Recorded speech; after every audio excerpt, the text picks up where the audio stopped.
Hey everyone, this is Bill Storm, and welcome to the Lessons in Leadership podcast. Today, I have the great honor of interviewing Tom Ziglar, who is the CEO of the Ziglar Corporation and son of the late, great Zig Ziglar. So welcome, sir. Bill, thanks for having me on. I'm excited to be here. Well, the big honor, selfishly, the big honor is for me. I know in our initial conversation, I had said to you, I can't believe it. I got my first copy of your dad's book, See You at the Top, 40 years ago, back in 1984. I was going through a tough point in my early teens, and it just came at the right time. And literally, it shaped my life. And really, thanks to that, it's who I am today and what I have continued to continue to pursue to live that positive lifestyle, right? The ABCs of success, attitude, behavior, and character. And it's really because of your dad and the ongoing work that you're doing. So I really, really want to be able to express that to everybody on what a big deal and what a big honor it is for me to be with you. Awesome. I never get tired of hearing the impact of Dad's material on people's lives. In fact, this is the 50th year anniversary of the book, See You at the Top. So, still selling, still changing lives because the truth never changes. So, I'm grateful that you're here with that message. And I love that because the truth never changes. The principles don't change, right? The times do. And that's where we're going to get into talking about your book. But before we do that, look what I got in the mail. Look what I just got. Whoa, is that a planner? Yeah. All So right. I have this to me. So for those of you who haven't seen this before, this is the Zig Ziglar Performance Planner. I have literally been using this for decades. I can't even count how many different kinds of planners there are. Still my favorite. I still continue to use it. And matter of fact, I love it so much. I've been coaching a team, and I just bought every single person on the team the performance planner to give them as a gift because tis the season, right? We're in that goal setting time of year where everybody has to be focused on finishing the year strong and setting up for the new year. So it's great, but there have been improvements to it. I mean, it's got really nice content in the beginning to learn how to use it properly. Yeah, it's a how-to guide on how to set and achieve.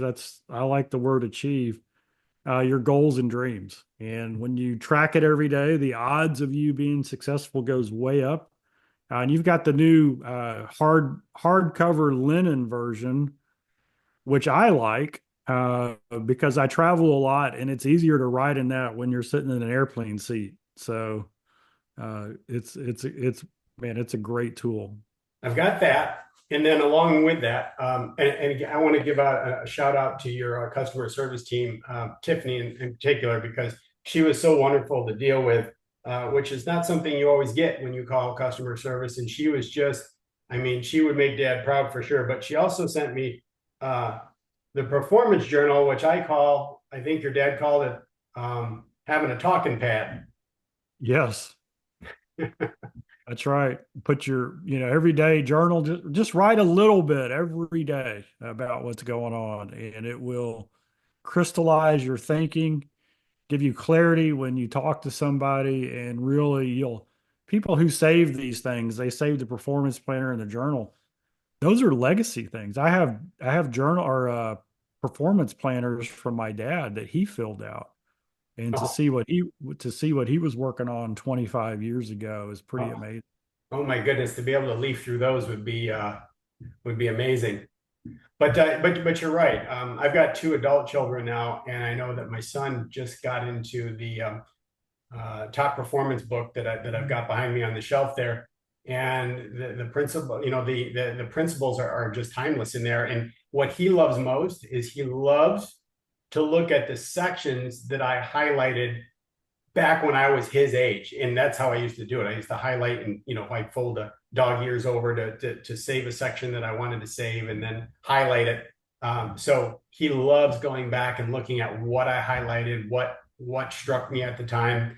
And then we kind of talk about that and, and how it applies today. So it's just one of those gifts that keeps on giving. Absolutely. Yeah, with our groups, we have a bunch of coaches and a coaching community that we support, and we have speakers and trainers that we support. And I encourage them, when you get a good book, whether it's a Zig book or somebody else's book, and you read something in there that reminds you of a family member, underline it, highlight it, circle it, whatever, and then put a note in the margin that you put, like, my daughter's name is Alexandra. So I might say, Alexandra, this quote reminds me of you. Oh, that's so good. And it's just like it's like a little love letter that you're going to leave that becomes part of your family legacy. And it's powerful. It's almost like a time capsule. Someday she'll open it up and she'll see that note from you, from her father, and say, wow, he was thinking about me back then, and took the time to um, you know, write a note to bring me back to whatever that, because sometimes the lesson, they may not be able to understand that lesson yet, but over time, it'll mean so much. That's right. Yeah, that's amazing. So let's talk about it. What I'm really excited about talking about is your book, because uh, I think it's so timely, right? So the book that I just got through reading of yours was 10 Leadership Virtues for Disruptive Times. Um, and I just love that book because we just went through disruptive times with the whole COVID situation. And now we've just gone through an election. There's going to be a transition, and there's always uncertainty. And, there's always some sort of disruption, right? What disrupts one person may not disrupt someone, but and vice versa. But let's talk about that, because I know that the legacy of your dad is all about these principles that truly are timeless. And how do these virtues help us as leaders really stay focused and choose not to participate in the negativity? Yeah, and so the word disruption in the title was very intentional, because our life is always being disrupted. It could be on the personal level with the change of a career, the loss of a relationship, an illness, but it can also happen on a global or national scale with the pandemic or artificial intelligence or this new election that we just had. And so the question is, when this disruption comes, and we know it is, are you going to embrace it? Are you going to run from it? Or are you going to pretend it doesn't impact you? What is it that you're going to do? And we know for a fact that if you choose to embrace it and see it not as disruption, but as an opportunity, you're going to come out way ahead. One of Dad's quotes, uh, it's not what happens to you in life that matters. It's how you respond to what happens to you that matters, right? That's the key. And so if my mindset going in is, hey, I love disruption, right? Not because I like bad or negative things to happen in the world, but simply because I love disruption, because I'm a problem solver. I love to serve people. I'm a student. I'm a learner. I'm always growing. And if that's your mindset, then you're always going to have an advantage, because most people are not that way. Most people we call it turtling up, right? They'll put their head back in the shell. Right. And and what does that mean? It means you get behind. It means that you miss opportunity. It means that there's people around you that you care about that could have really used your help and support.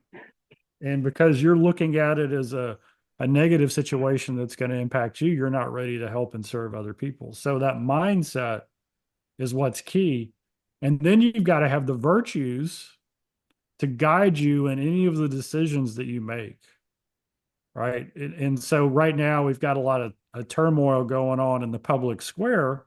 Well, when you think of the virtues of respect, humility, and kindness, has it ever been a bad time to respond to a situation or relationship with respect, humility, and kindness? No, it's always a good plan, right? It's it's never going to make it worse, and it has the potential of making something better. And so we use the virtues as, how did we judge our day, right? How do we judge the day? And so if we can stand firm in the virtues, and this is how I'm going to treat people, and this is how I'm going to act, then that's going to give us consistency and staying power, and people will come to us for that integrity, that ability to have wisdom in a difficult situation. And so the book was written for such a time as this, right? It was written for people who were in the middle of disruption, who were trying to lead themselves and their family and their business, and the world is kind of upside down. How do you do it? That's who the book was written for. Yeah, I love that too, because when you base your own actions based on these virtues or your core beliefs, you don't get knocked off center so easily. And some people say, well, it's not, other people don't do that. Other people are cutthroat, so you have to do that too. And the answer to that is no. No, you don't, right? Because there's two ways to get ahead. This was an old lesson I remember learning. I don't remember where I learned it, but there's two ways to advance forward, right? You can either lengthen your own line or try to cut someone else's shorter. And that's one of the things that I've always appreciated about the approach that you take and that you talk about is that virtue of focusing on your own attitude, behavior, and character. Absolutely. Yeah. You can either build people up, you can build a better world. Dad said you don't build a business, you build people, and people build the business. And that's just the foundation of what we believe. Some people choose to get ahead by cutting others down, Yeah. and that doesn't work. Over time, you can never get ahead over time, and that it might work in an instant, but it's not going to work a long time. And so, how do you do that? Well, your identity is rooted in the virtues that you have, not in another human being, not in the job that you have or the result that you got. It's much, much more than that. And so that's why when we get mistreated or somebody says something that's not very nice, that's not my identity. So it doesn't impact or bother me. Right. But if my identity is the result or the job that I have or the group that I believe in and they get knocked down, then I get knocked down. And that's not what it's supposed to be. Virtues always stand tall in the toughest times. And one of the things that I've found, uh, especially through reading, the books that you have available and the courses that you have available, all of those things. One of my favorite quotes that comes to mind, and I'm not sure which one is accurate, so you're going to help me out with this one, but it was something like motivation doesn't last. That's why we recommend it daily. The other one I think that I heard was motivation doesn't last. If you stop doing it, you start to stink. Yeah.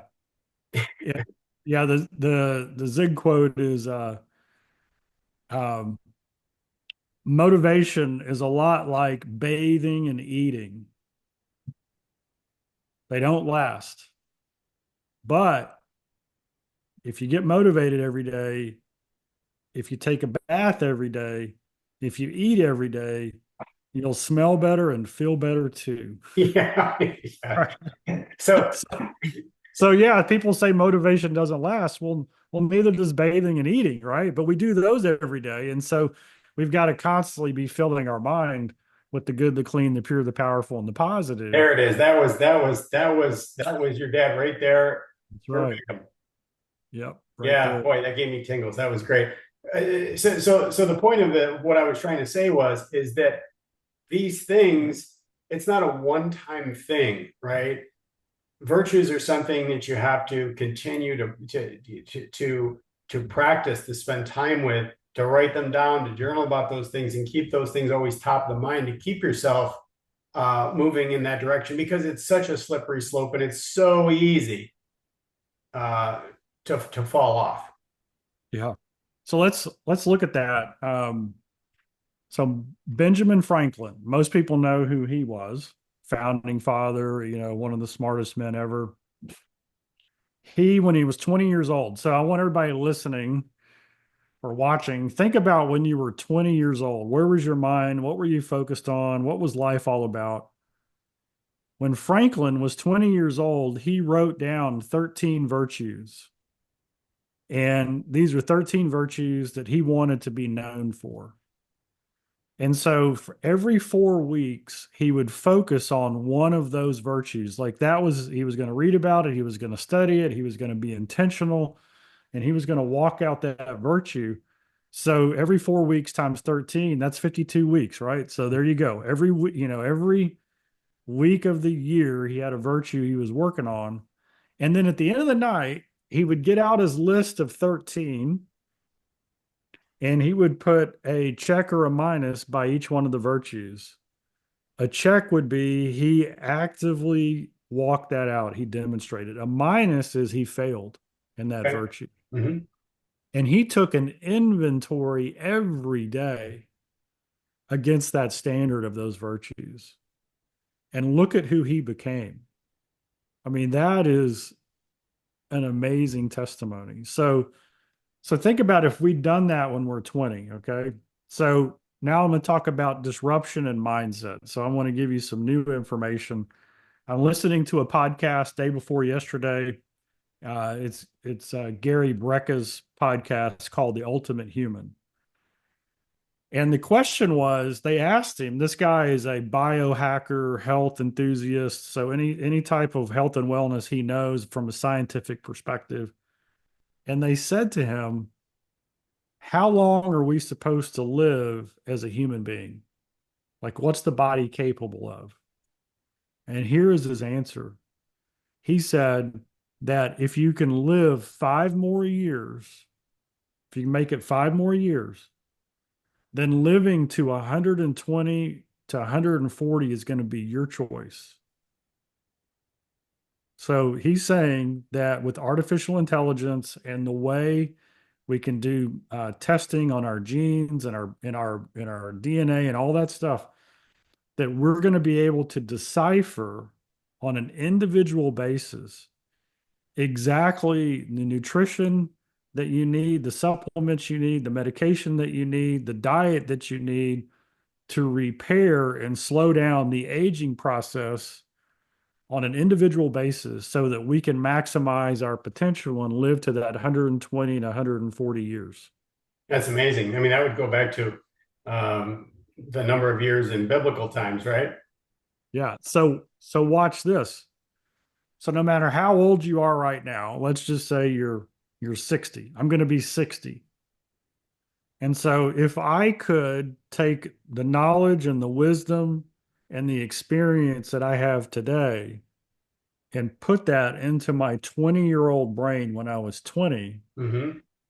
what could I get done in this life? That would be pretty amazing, wouldn't it? It Like is. like like have 40 years just downloaded into your 20-year-old brain, right? Instead of having to go through all the pain of learning all that stuff. Well, what he's saying is that in 5 years, potentially, we could all get rolled the clock back 40 years. Yes.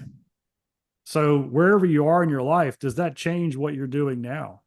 Because I can't tell you how many people are like, I'm only a few years away from retirement. It doesn't, no matter what I do, it doesn't matter. I'm almost done. Well, if retirement's 65 and you're going to live to 130, then that's the same as being, 30 today, right? Right. Or Right. 35. Hmm. So what's going on? It's an amazing thing. So this is a potential disruption that's coming, and it creates an opportunity for us to say, well, wait a second, why wouldn't I start stacking the deck in my favor today for my health and for my relationships and everything else? Because why couldn't I be productive and effective until I'm 100? And if that other stuff happens, awesome. Yeah. And so we're going to see that. And the disruption is going to be not that this is possible, but that people's belief that it's possible is going to be the shift that people are going to have to make. Some people are actually going to think, well, why would I want to live to be that old anyway?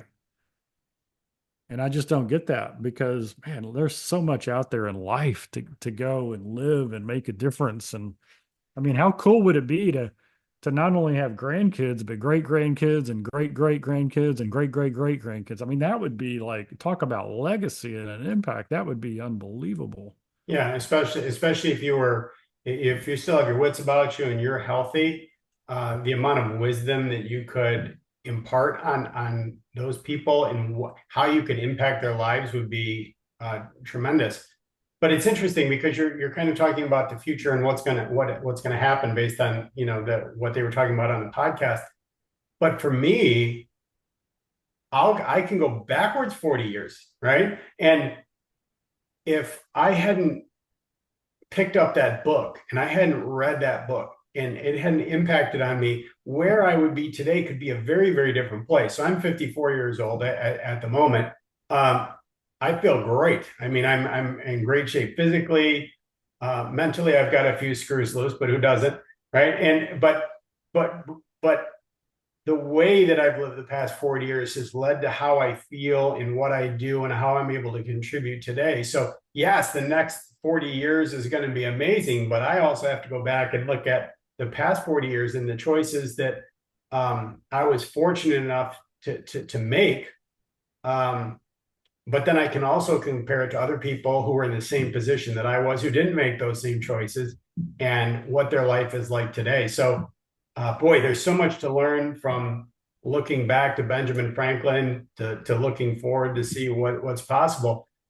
But again, it all comes back to a disruption that happened in your life or it may happen in your life. And then what are the virtues that you hold dear? Because you can't go forward and live another 40 years, 50 years, 60 years if you're not full of life. That's right. And this reminds me of the Harvard Grant study. So this study's been going on, it's probably coming on 90 years now. And so about 85 years ago, they started following I think it was the sophomore class or the freshman class of Harvard. They were all young men at that time. It was a men only school. And then they also started following an equal number, about 300 young men from the Boston tenement housing projects. So they kind of had these elite young men from Harvard, and then they had the tenement housing people, right, who were living in public housing. And they followed them and they did physicals on them and mental evaluations, and they interviewed them every few years, and they followed them all the way through their life. And then at the 75th anniversary, they realized that all the participants had either passed away or were within years, right? Because they were in their 90s. So about 10% were still alive. And they went to ask them and they said to the survivors, "Are you happy and satisfied with your life?" And the ones that said yes, they went back into all the data, 75 years of interviews and medical tests and all these things, family interviews. And the ones that said, yes, I'm happy and satisfied with my life, when they at the 50th anniversary, they asked them what the goal was for the rest of their life. And they all said the same thing. It wasn't to retire, to play golf, to travel, to start a new business. Their goal was relationships. Mm. They wanted to have deep and meaningful relationships. And so, if you want to be happy and satisfied in your 90s with how your life was, it's all about the relationships that you have. And the reality is, you cannot have a good relationship with someone unless you trust them. If I don't trust you, I'm going to hold you at arm's length, right? Even if you're, a blood relative, I don't trust you. But if I trust you, then we can have a deep and meaningful relationship. And trust is the byproduct of integrity, right? Because integrity means you're consistent, you keep your word, I can count on you. Your word is your bond. You're going to do and say things in front of people and behind people. It's going to be the same. And so I trust people with integrity. Well, if you add up all the virtues together, there's two primary virtues that come out of the top, and that's integrity and love. And so when you get see you at the top and it changes your life because it teaches you virtues, that means that you're now building relationships around those virtues that equip you. And so a lot of the people who wouldn't be excited about living that long, especially if they knew their health was going to be restored, it's because they don't have the relationships. And they don't have the relationships because of two things. They don't know how, and they're operating outside of those virtues in a consistent way. And So one of the we, ones that I remember reading about was selflessness. And I thought about that for a minute. I said, that's so important because in today's world, a lot of people are very me focused, where selflessness is saying, hey, no, let's put the needs of our relationships, other people first.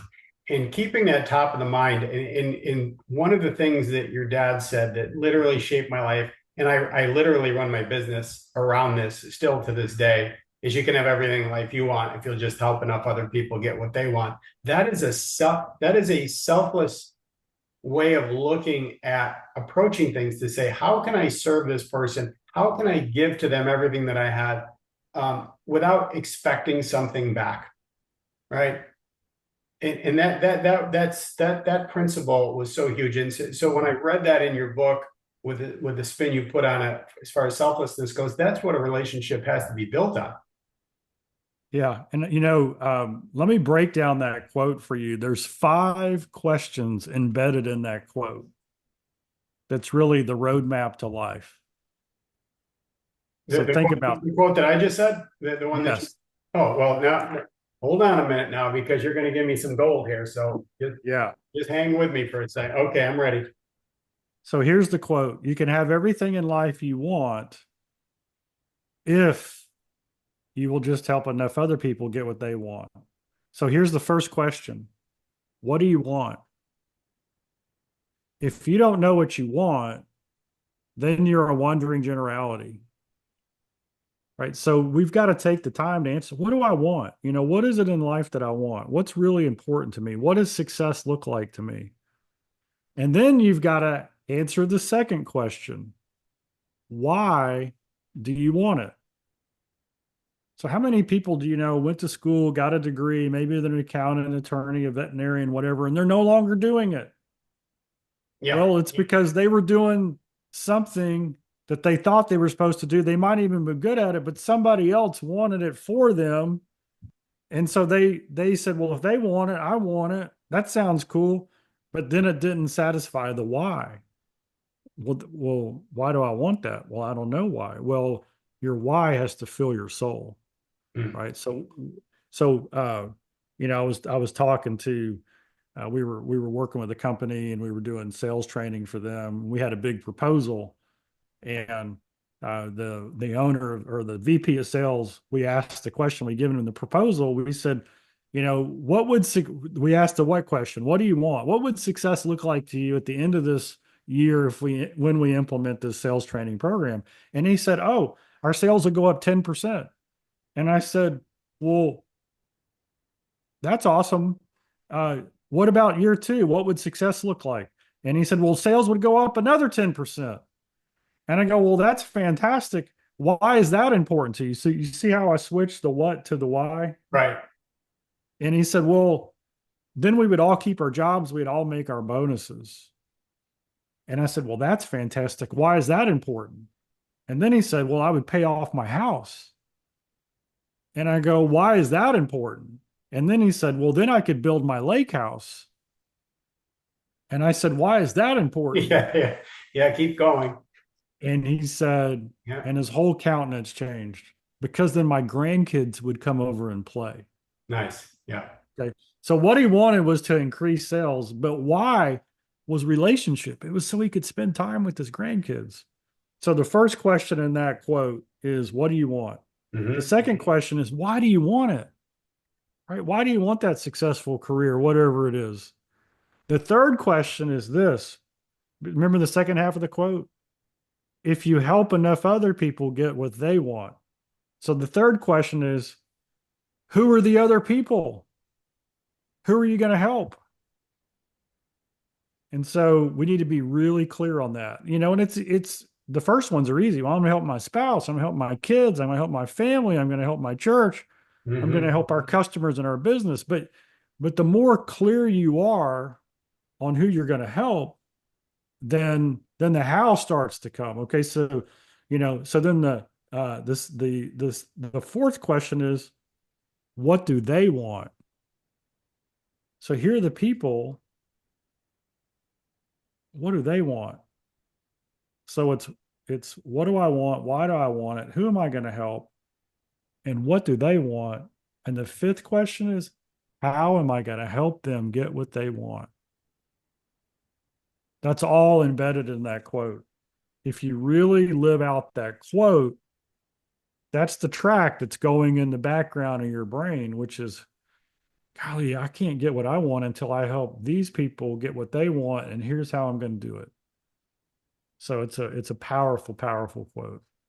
And that's the gift of being a coach, because you get to ask that question every day, and you get really, really good at quickly finding out what people want. And when you see, and when you can actually, when you have the tools and the resources and the experience and the wisdom to actually help them get it, I don't know about you, but there's no bigger joy than that. Yeah, that is the ultimate. That Yeah, is I the mean, that's being a teacher. That's being a friend. That's being a mentor. And I want to take just a minute and stress that too, because today there are too many people that are approaching coaching and they don't understand what a coach is. They're focused on content and courses and things like that. I'm like, that's information. That is not coaching, right? A coaching to me is somebody comes alongside you and they look at what it is that you really want at your core, and they listen and they ask the right questions and they help you find that in yourself, right? The confidence to be able to do that. It's not just about vomiting information on someone, right? In today's day and age, you can look up information at a punch of a button. You type a few keys, ask Siri, and it'll give you information. But that still, just information doesn't get you from where you are to where you really want to be, right? It's That's that right. it's the relationship is exactly what you said. A coach, if I called it tight, coaching is a relationship, and you can't automate a relationship. 100%. You know, with complete conviction, I tell everybody you should be a coach and you need a coach, Yes. right? And so I have a coach, and we have hundreds of coaches that we work with and we've certified. And so I walk this out and believe it every day. And it's all, there's a quote that's kind of all encompassing that Dad said. It's not one of his most famous quotes, but it's one of my favorite quotes of his. Zig Ziglar said, "Never give a promise without a plan." And so, what does that mean? Well, let's just look at the coaching relationship. When I coach somebody, I'm asking these questions that draw out the more capable person that's inside of them. I help them to see the promise of the future, the capacity and capabilities they have. Their hope starts to rise. In other words, we're creating a promise of what the future could look like. But Dad's quote, never give a promise without a plan. As coaches, we get to walk side by side with people. Mm-hmm. And then we get to ask the questions of, how are you going to get that? What do you need to do next? And coaches don't tell you what to do. They ask you, what do you think you should do? And so, what does that mean? It means that that person takes ownership in their own plan. And then a coach can nudge and suggest and bring in some ideas. But then a coach says, wow, that's a great plan. Is it okay if I hold you accountable to your plan? And that's the power of coaching, right? So coaches inspire. We transfer our confidence into somebody who maybe is lacking some confidence, because nobody's all they've ever been told in life is what they can't do. And we're here to tell them what they can do. And so we transfer some confidence, And then we said, okay, let's go get it. That's an awesome plan. I love your plan. How are you going to get there? And all of a sudden that changed. So dad said this. He said, true joy is when you help someone else be, do, or have more than they thought possible. Love that. One more And so time. One more time. true joy is when you help someone else be, do, or have more than they thought possible. Okay. Love it. And that's why I said everybody should be a coach, because there is no greater night's sleep than when you fall asleep knowing that you help somebody else be, do, or have more than they thought possible. And so when I say being a coach, it might be that you're coaching yourself in the mirror, you're coaching your family, or the people who are close to you, maybe on your own team, or maybe you take that next level and you decide to become a coach. Hmm. But the greatest coaches I know all have coaches. And so you should be a coach and you should have a coach. Well, let's talk about this then. I know you're a busy man, and I know you've got other calls to coming up very, very shortly. But I do want to make sure that everyone understands how they can take advantage of some of the things that you offer. So, in the show notes and in the newsletter at the end, I'm definitely going to include an email for your customer service team, and everybody give a shout out to Tiffany if you're interested in the performance planner and the journal that I have. I promise you, you won't be disappointed with that. But we are in season, right? You're starting to think about gifts for people, and there's just so many goodies. I mean, I could go crazy in your store. Is it Ziglar.com to get to the store? Ziglar.com will take you there. Yes. Okay, so we've got your book, 10 Leadership Virtues for Disruptive Times. You have the other book, Choose to Win. And then, Yep. of course, there's all of your dad's courses in books and things like that on there as well. Correct? Correct. Everything's there. Okay. And All the good stuff. if somebody was interested in uh, getting coached by a Ziglar coach and or possibly becoming a coach, how does that work? What would they have to do to learn about that? Yeah. So if you want to become a coach or learn more about that, then I would just email me directly. Okay, So so I'll it's include your email in there. tom@ziglar.com. And just say, I want to learn about being a coach. Now, we do have a coaching program called Jumpstart. So if you're like, I want to coach, uh, our Jumpstart coaching program is fantastic. It's an entry level. We partner people with a Ziglar coach, and it's very, very affordable. And so the Jumpstart coaching program is amazing. It's 4 sessions. It's $97. And it's a way to start. If you've never done coaching before, it's a way to show you that it will change your life. And that we call it Jumpstart because it's going to be so good, you're going to want to keep going. So that's why we do it. Oh, that's amazing. That would be an amazing gift. I mean, four sessions for $97 is insane. That's great. Yeah, it is. Yeah, no, that's fantastic. So great. So I am going to include all of that contact information again in the show notes and in the article, so everyone can reach out. But sir, I thank you so much. It was such a pleasure, and again, a huge honor for me to be able to have you on the show today. And I look forward to many, many, many more years of friendship, and looking forward to seeing uh, what the Ziglar name is going to do next. Thank you so much, Bill. Grateful for you and this time together. And, it's amazing. I don't know how you got the book 40 years ago, but, maybe it was a gift. And how many gifts do you get that change your life for 40 years? That's pretty cool.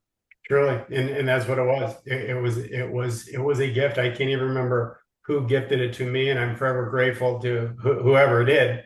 But it Wow. led it led me into not only reading more of your dad's books, but into the courses that he had available, and then even led me to become part of an environment that the principles that you all were teaching were a part of that business.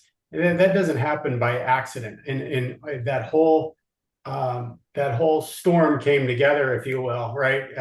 It was for me at the right time and literally shaped my life. So I want everyone to understand that if you haven't taken the step and you need to take a step, literally doing something is a step as simple as picking up a copy of Tom's book or one of the other books or courses.